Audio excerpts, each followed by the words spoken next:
I'm Gold Derby editor Daniel Montgomery here with Star Trek Picard cinematographer Crescenzo Notarile. You've also worked on Star Trek Discovery. Is there a similar approach to both shows that you bring, or were the two shows, did they have very different needs from each other? Well, that's a good question because there's a lot of legacy involved, and each one is very specifically different. They each have a signature. They each have a stamp. They each have personal aesthetics. I started out on Discovery.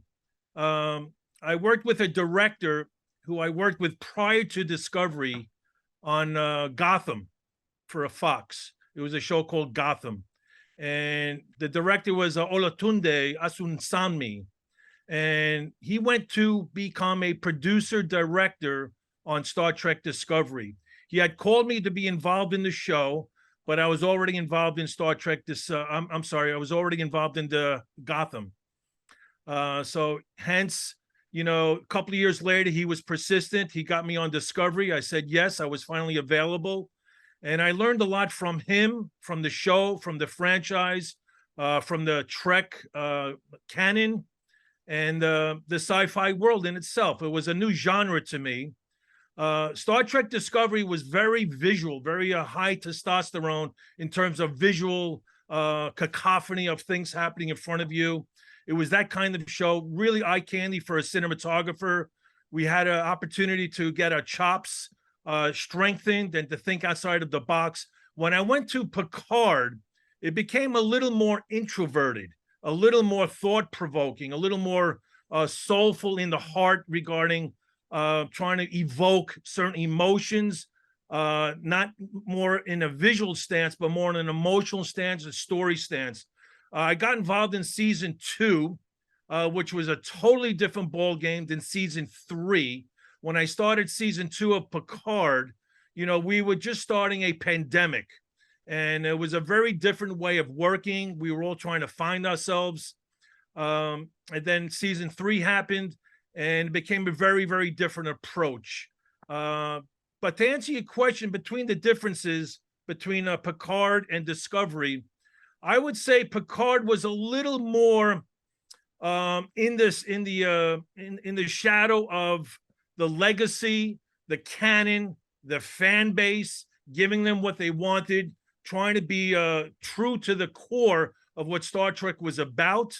I think because of hope and all of those very spiritual situations that they wanted to be involved in. So it was kind of different between Discovery and Picard in terms of my visual approach. I got a little more involved in the sets. I got a little more involved in characters. I got a little more involved in story content and what it was about and how to evoke that story in a visual sense. So for me, it was a different approach. Obviously, when you have different crews and different scripts and different approaches, of course, it's inherently going to be different. And yeah, as you mentioned, you worked on seasons 2 and 3 of Picard, and they were shot back to back. Was that an intense experience, to go from one to the other? Well, it not necessarily intense, but it was very daunting. When I was on Discovery, I was going to remain there to do the next season, and they were talking to me about Star Trek, the Legacy, Strange New Worlds, and I was very excited. I super love the crew up there. And then when I was informed that both DPs were no longer involved in Picard, they said, Crescenzo, are you able to get your ass down there to Los Angeles and to fill in those slots of Picard? And I was a little, daunted, hesitant. But when they say it was season 2 and 3 back to back, and I haven't been home in Los Angeles in like 9 years because of all this runaway productions and being away from home, I said, you know what? This is going to be a challenge for me. I'm going to love it. I'm going to welcome to be back at home. And the fact that it's season 2 and 3 back to back, and especially when I heard that season 3 was going to be the grand finale of the legacy of the character Jean-Luc Picard, as it was at that time, I raised my hand. So when I came back to Los Angeles, I was immediately thrown into the writer's room just as a voyeur, because they were writing the entire season. I was graciously invited to be in that room just to listen in and see what was going on. And they broke down the scripts for season 2, and here I was. I was ready to go, and before I knew it, I was on the set. And some of the most evocative shots of season 3 are aboard the Shrike, that very ominous ship. How did you approach shooting and lighting that space? Well, I'll be honest with you, what motivated me personally prior to getting involved in the Shrike design with the production designer was getting involved with Amanda Plummer, who played Captain Vadik, and that was her ship. And to get a little more involved in her character, what she was about, what was going on between her Shrike and the Titan ship, and what was going on between the two ships. So I said to myself, you know what? Try to be a little more out of the box, try to be a little more daring, try to be a little different. But when you come up with those words in your head, your heart starts to palpitate a little, because there's a formula to a certain extent. There's a tremendous fan base that you want to be very, very respectful to. There's a tremendous canon legacy of Star Trek. So you don't want to be too much out of the box. There's a lot of people involved. Obviously, my grand poobah, I call him the Wizard of Oz, Alex Kurtzman. You know, you don't want to rub any of his philosophy in a wrong way. And of course, my showrunner, Terry Metalis, we were involved in very, very involved discussions as to what directions to go in. So when we were talking about Shrike and my visual approach, I want, especially my episodes, especially the one that I entered for the Emmys 307 called Dominion, I had an opportunity, which was very rare. I had an opportunity to be way out of the box thinking about this approach, because it was sort of a cat and mouse approach between Shrike and Titan, and between these two captains stalking each other and playing mental chess with each other. They were hiding from each other. So I had an opportunity to think out of the box regarding my visual lighting approach. I was lighting with shafts of lights. I was lighting with a lot of refractions of light, chasings of light, kinetic energies of light, beams of light coming through the window, just to cause confusion to the other ship. It didn't necessarily make sense to the lighting approach when you're out of space, but in a visual emotional context, when there's a cat and mouse approach, I took that license. I was very daring with my director, Deborah Kampmeyer. We looked at each other and we said, you know what? Let's just go for it. As long as it makes sense emotionally what's going on with these two captains, and let's be visually strong, because that's what this is about, this legacy, and that's what the fan base wants. They want us to be involved with the canon, of course, and not be too much out of that philosophical approach. But we had an opportunity on episode 307 Dominion to think out of the box with the lighting approach. I was using moving lights, chasing lights, flickering lights. I had over 1,000 lights on the program board, which we were being involved with choreographing, a lighting approach, chasing and flickering. I had a lot of elements in front of the lens, beveled glass, prisms, anything to refract the image when it caused the cat and mouse between these two captains. And we took that visual approach. So for me, it was very, very interesting to take that direction with the Shrike. And, you know, as you mentioned, the cat and mouse with the Shrike and the Titan, a lot of the action in your episodes takes place on the Titan. And, you know, it's at a time when the Titan is in dire straits, obviously, you know, whether it's being stalked and attacked by the Shrike, or it's being boarded by Vadik and her crew. Like, how did you, you know, convey all of that tension on the Titan through photography? Well, first of all, you want to make a strong dichotomy, a visceral difference between, obviously, the Titan and the Shrike. These are two characters. Each ship is a character in itself. So you want to take upon the personality of what these ships are about. And to execute that, I wanted to draw a straight line between what the Titan was about and the crew on the Titan and the captain on the Titan versus the Shrike. So my visual approach, in my mind, was polar opposites. I wanted to be a little more daring on the Shrike and a little more disciplined on the Titan. Obviously, the Titan, we inherited that set and that philosophy from the season prior, Stargazer, but we took a little different approach when we went to the Titan, with the lighting, the colors, the scheme. We made it a little more darker, a little more evocative. I was a little more bolder, I would say, with my approach to the strike versus my discipline to the Titan. And visual effects, obviously for Star Trek, are such an important part of the show's visual storytelling.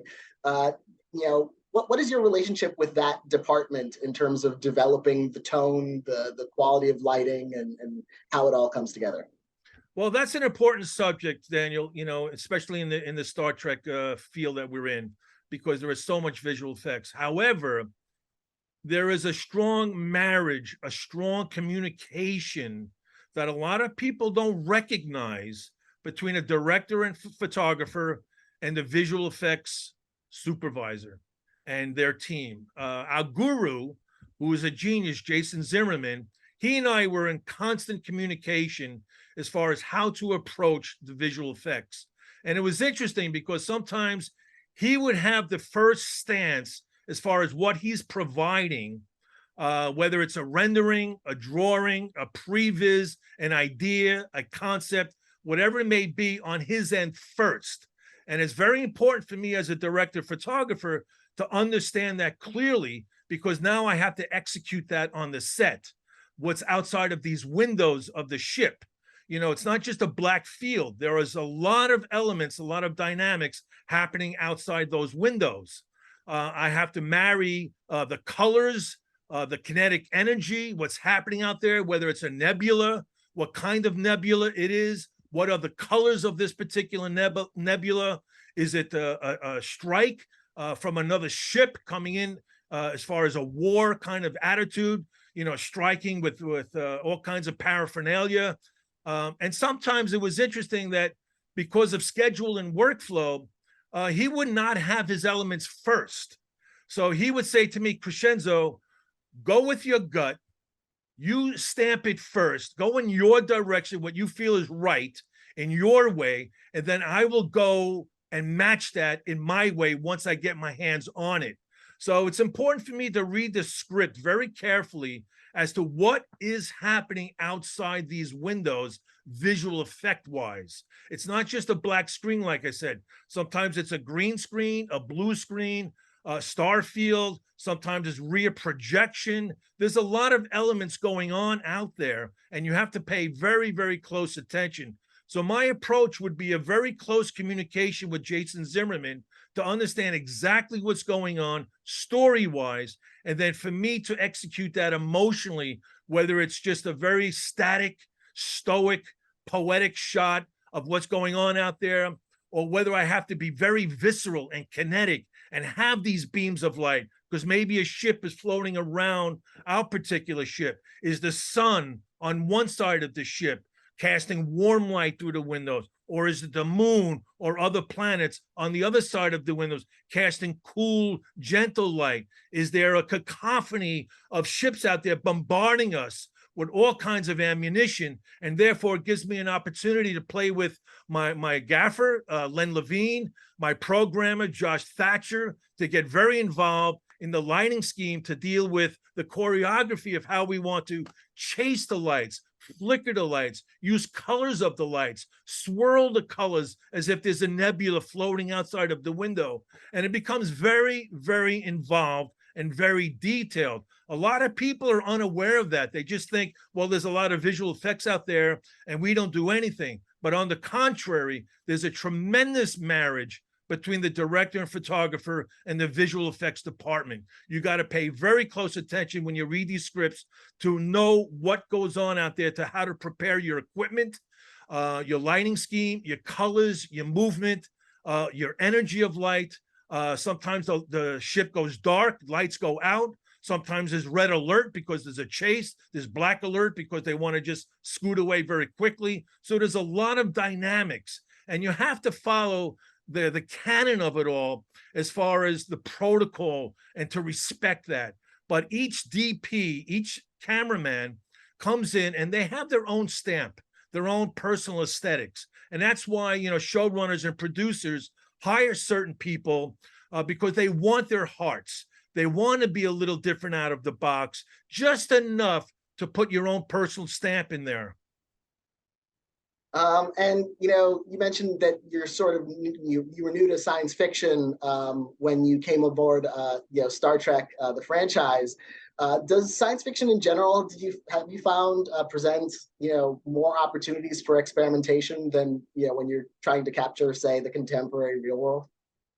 Well, that's a very good question. And to be honest with you, it always comes down to the script. In general, to answer your question, I would say yes.